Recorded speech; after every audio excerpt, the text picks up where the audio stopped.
Hoje é domingo, 18 de maio, entra no ar neste momento mais um giro de notícias com pré-jogo de Botafogo e Flamengo.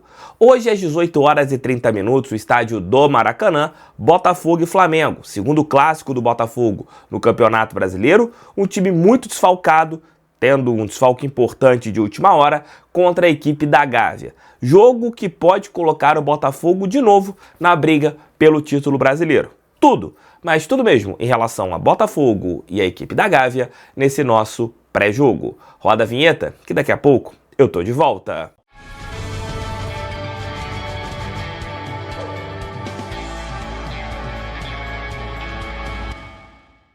E você pode fazer o seu palpite maroto, moleque serelepe lá na VBet. Sempre com responsabilidade, utilizando aquele valor que não vai te fazer falta. Você pode entrar nessa parceira do canal do TF, nessa parceira do Botafogo, fazer ali o seu cadastro, fazer o seu palpite responsável e utilizando as odds do jogo de hoje, que eu tô colocando aqui, ó, do lado para vocês. Botafogo, se vencer, tem essas odds positivas. Você de repente coloca R$2, R$3, é um dinheiro que não vai te fazer falta, e se Botafogo vencer a partida, você pode se dar muito bem. Se você ainda não entrou na VBet, entre, faça o cadastro com o link que está aqui no nosso primeiro comentário, QR Code na tela. Se você tinha um cadastro na antiga patrocinadora do Botafogo, é só você entrar naquele site e fazer o seu elo com a VBet, mandando seu documento, tirando foto, mostrando que você tem mais de 18 anos. E se você tem um cadastro inativo, clique no meu link aqui embaixo, refaça ali o seu cadastro, faça um depósito ali de R$5, R$10 para você poder palpitar com responsabilidade, sabendo que não é renda extra, que você não vai ficar rico lá na VBet. Entre agora na VBet. Hoje, às 18 horas e 30 minutos, no estádio do Maracanã, Botafogo e Flamengo. Nona rodada do Campeonato Brasileiro, o Botafogo, que vem de vitórias nas últimas 3 partidas, venceu o Carabobo, Internacional e também o time do Estudiantes de La Plata pela Copa Libertadores da América, hoje enfrentará o seu grande rival aqui no Rio de Janeiro, que é o Flamengo. O jogo que terá transmissão do Premier para todo o território nacional. O Botafogo teve um problema de última hora. Arthur, o homem que decidiu o jogo contra o Estudiantes, teve ali um desgaste físico e não foi relacionado para a partida. Essa informação foi passada primeiramente pelo jornalista Vene Casagrande. E através disso, segundo o próprio jornalista, o Botafogo deve ter uma alteração na sua equipe titular. Alan deve fazer ali um papel de um camisa 10 no jogo de hoje e você teria um Botafogo escalado com John, Vitinho, Jair, David Ricardo e Alex Telles, Gregory, Marlon e Alan, Cuiabano e 2 atacantes, Juan Cruz e Igor Jesus. Como que será o Botafogo, a armação tática? Isso a gente só vai entender na hora que o time entrar em campo, se esta for realmente a escalação passada pelo técnico Renato Paiva. O homem que recebeu o dedo do Renato Paiva estava certo, porque realmente o Arthur estava no seu limite físico. Porém, o Renato Paiva esteve certo em mostrar o dedo para o seu membro da comissão técnica, porque se o Arthur não tivesse ficado em campo, o Botafogo não teria vencido. Tá poupado, e aquele detalhe, é melhor você poupar um jogador do que perdê-lo para mais jogos, né? Se você tem um risco de lesão, segura o atleta para você tê-lo daqui a 10 dias, né? Quando o Botafogo enfrentar o time da Laú pela Copa Libertadores América, jogo decisivo no estádio Newton Santos. Meio de semana, contra o Capital, poupar todo mundo, segurar o time, porque é a melhor maneira que o Botafogo tem a fazer, visando o jogo do meio de semana. Hoje, contra o Flamengo, é jogar como tem que jogar. Se for para jogar por uma bola, beleza, mas o Botafogo precisa competir. E esse meio-campo é competitivo. Daqui a pouco o Léo Dantas vai trazer os detalhes em relação ao time do Flamengo, e com isso você pode ter um Botafogo com meio-campo fortalecido para você conseguir uma marcação-pressão, e a partir do momento que você tem uma marcação-pressão, o Botafogo pode se dar bem. Eu não colocaria o Alan, eu faria apenas uma troca de pontas. Traria talvez o Nathan Fernandes jogando pela direita. Poderia ser uma oportunidade para o camisa 16 do Botafogo. Mas o técnico, pelo que foi passado pelo jornalista, prefere colocar o Alan e você teria um meio-campo um pouco mais fortalecido, com um bom toque de bola, né? Com Marlon, com Alan. Vamos ver como que vai ser esse time que só treinou ontem com essa formação dentro das 4 linhas. Você vai ter mais ali papos. E tomara que o Alan vá bem jogando contra a equipe da Gávea. Para ver como o nosso rival entrará em campo, o Léo Dantas vai trazer mais detalhes. Fale aí, Léo.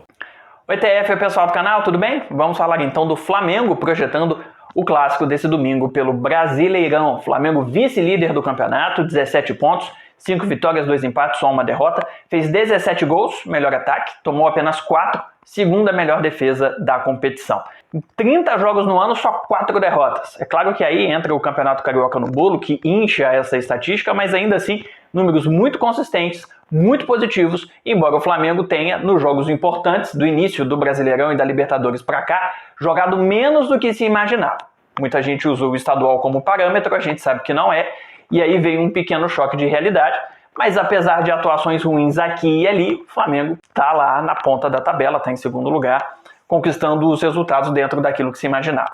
Vamos então para a análise tática. O Flamengo é um time que joga muito com linha alta, possibilitando saída dos zagueiros, o Léo Pereira tentando o lançamento com a bola um pouco mais longa, e ele costuma acertar, então não é um chutão, é um lançamento mesmo, com endereço.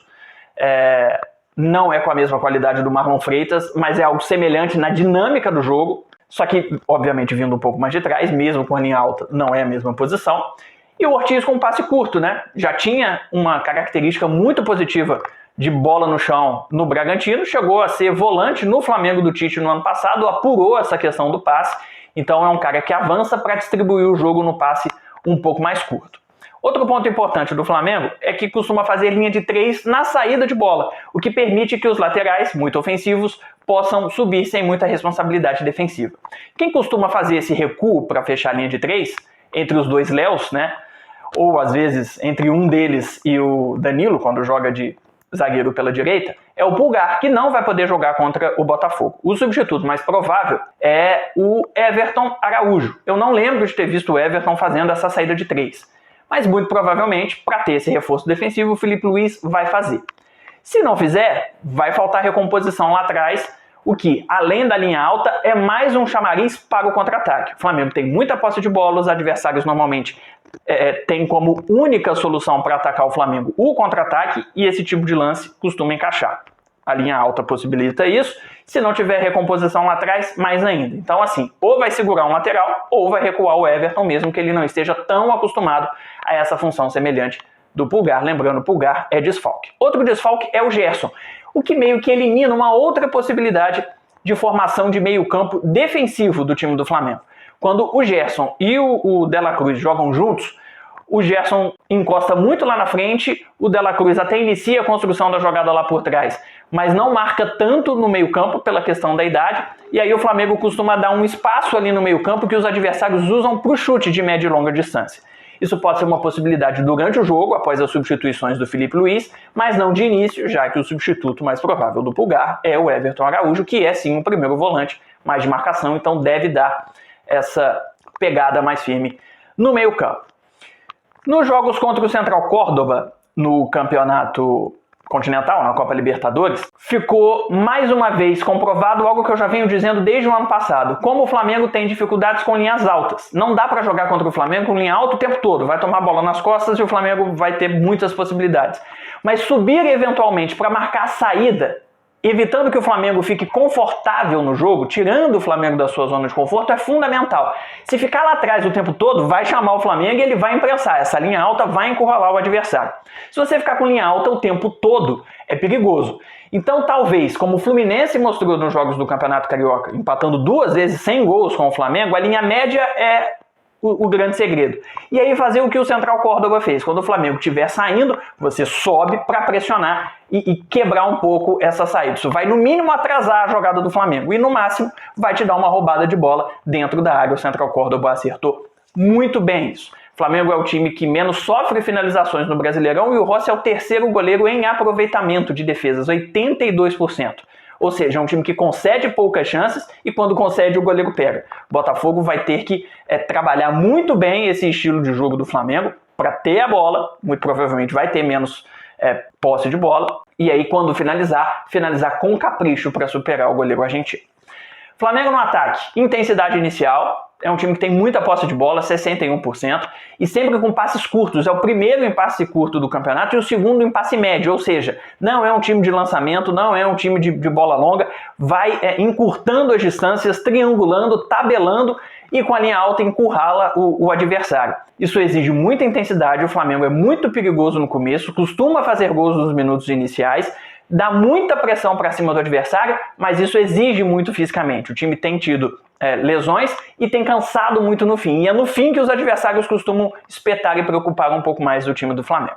O rubro-negro pode chegar com 4 ou mais jogadores no ataque, isso é muito comum, chegar com muita gente dentro da área, com os dois pontas acompanhando a jogada o tempo todo, o centroavante e alguém que vem do meio. O Arrascaeta tem sido esse cara. Ele tem movimentado, em alguns momentos cai pelo lado esquerdo para fazer uma dupla ali, ou com o Cebolinha, ou com outro jogador que estiver caindo por ali, o Michael, por exemplo, mas é um cara que tem sido cada vez mais importante na área central do campo e aparecendo na área para finalizar. Tem 10 participações em gols no Brasileirão, 7 gols, 3 assistências. O Flamengo ainda é o segundo time que mais dá chutes certos, ou seja, além do Arrascaeta, tem muita gente com qualidade para quando as chances aparecerem, elas serem de fato perigosas, levarem perigo ao goleiro adversário, e não é à toa o melhor ataque da competição.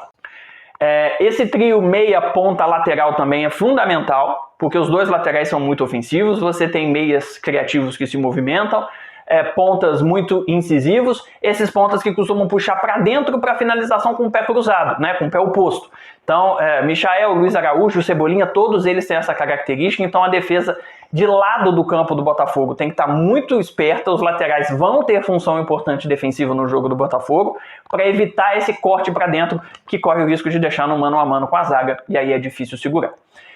Além desses pontas, o Wesley tem sido um nome fundamental, o lateral direito tem jogado muito aberto e com muita profundidade, então o time chama muito ele, porque isso costuma quebrar as linhas, e também o Flamengo é muito forte nas bolas aéreas, com os meus xarás, Léo Pereira, Léo Ortiz, o Danilo quando joga, o Pedro, o Bruno Henrique, que, portanto, por ser bom na bola aérea, consegue levar muito perigo sendo ponta ou sendo centroavante, porque nos cruzamentos ele vai estar ali, mesmo que não seja o 9 tático naquele jogo. É isso, gente. Abraço, bom jogo. Obrigado, Léo, por sua participação. Você sempre bem informado e tomara que o Botafogo saiba explorar esses problemas que a equipe do Flamengo tem e, claro, não dê mole em relação às virtudes da equipe da Gávea. Deixe seu like, inscreva-se no canal. Hoje, às 20 horas e 30 minutos, estarei aqui com a nossa live pós-jogo junto à equipe do canal do TF, trazendo todos os detalhes de Botafogo e Flamengo. Para contar um fato histórico, chamo o Leozão, Memória Alvinegra. Fale aí, Leozão. Fala, TF, fala pessoal de casa, tudo bem com vocês? Bora falar do clássico da rivalidade aqui no pré-jogo. Vamos falar de Botafogo e Flamengo, que se enfrentam em mais uma rodada do Campeonato Brasileiro. E hoje eu vou falar com vocês aqui nessa minha participação da primeira e da última. O clássico entre Botafogo e Flamengo atravessa gerações, tanto que a imprensa dos anos 50 classificou o clássico como o clássico da rivalidade. Ali nasceu o nome do clássico entre Botafogo e Flamengo. Nunca vi na história do futebol duas equipes que querem tanto vencer uma outra aqui no Brasil. Botafogo e Flamengo sempre querem derrotar um ao outro. Quando um vence, fica aquele gostinho de vingança e as equipes se enfrentam no ano seguinte, uma querendo recuperar o prestígio para cima da outra. É assim que se resume o clássico da rivalidade. Um sempre querendo ser melhor que o outro. Como eu falei com vocês, eu ia falar da primeira e da última.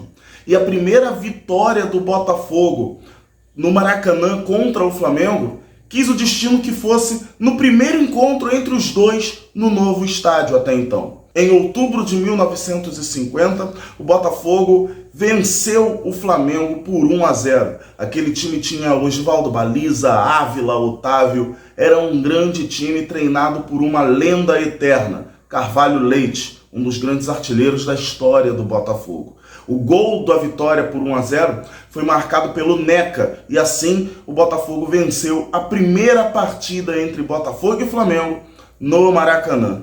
E aí agora eu passo para a última. 74 anos depois, chegamos em 2024 e o Botafogo também tem a última vitória no clássico da rivalidade. 2-0 e aquele time era o time de John Bastos, Marlon Freitas e companhia, e os gols do Botafogo foram marcados por Savarino e Luiz Henrique. Vencemos então o Flamengo em 2024 por 2-0. Mas a última vez no Maracanã foi em 2023, A última vez no Maracanã foi em 2024. Que 2025 também seja mais uma última vez. Mais uma última vitória no Clássico, sendo do Botafogo. E se a gente forçar a barra, a gente vai lembrar de 2022. Mas esse jogo foi em Brasília. Mas também foi com o mando do Flamengo. E o Botafogo também venceu. Então que 2025 seja a confirmação de que a casa do Flamengo também é a casa do Botafogo, onde a gente se sente bem e vence. Não tem hora melhor de marcar fora de casa e vencer do que no clássico da rivalidade. Tomara que isso aconteça, que o Botafogo jogue bem e a gente conquiste a vitória tão importante no Campeonato Brasileiro, tão importante nessa construção eterna do clássico da rivalidade, das histórias desse clássico. Rivalidade sadia, só pontuando isso para vocês. Espero que vocês tenham gostado dessa minha participação. Um grande abraço para vocês, valeu! Fui. Obrigado, Leozão, por sua participação. Obrigado, Léo Dantas. Conto com você, com o Brandino, na nossa live pós-jogo de hoje, para a gente trazer, se Deus quiser, comentários em relação a uma grande vitória do Botafogo. Jogo difícil, o Flamengo é adversário que vive um bom momento, bem treinado pelo Felipe Luiz, o Léo Dantas trouxe as qualidades, mas o Botafogo está em um viés de alta. Infelizmente, temos desfalques. O técnico Renato Paiva, de novo, tentando fazer o meio-campo um pouco mais forte, e tomara que você tenha um encaixe entre Gregory, Marlon e Alan. Tecnicamente são 3 grandes jogadores. O Alan na Arábia chegou a jogar como camisa 10, ele era um jogador bem mais à frente. Se ele tiver que fazer esse papel, tomara que ele funcione melhor do que vinha funcionando o Patrick de Paula quando era improvisado. O treinador, ele não confia nesse momento inicial em colocar o Santi Rodrigues, até mesmo pelo tempo de inatividade do jogador. E claro, o Cauã Lindes é muito inexperiente para começar um clássico. E ele também quis manter um jogador, quis manter um time que tenha um jogador para fazer esse papel de vir por dentro, né? Provavelmente o Alan deve jogar aberto pela direita, fazendo esse papel de construir por dentro e recompondo pelo lado direito. E você teria a recomposição com Alan, Marlon, Gregory e Cuiabano, e Juan e Igor Jesus ali flutuando. Acho que deve ser esse papel. O Alan deve fazer o que o Arthur vem fazendo nas últimas partidas. Tomara que dê certo. Tamo juntos. Beijo. Se Deus quiser, volto hoje às 20 horas e 30 minutos com a nossa live pós-jogo. Entre na VBet. Algumas vezes aqui no vídeo apareceu o QR Code para vocês entrarem, sempre jogando com responsabilidade. Valeu, fui, fogo neles.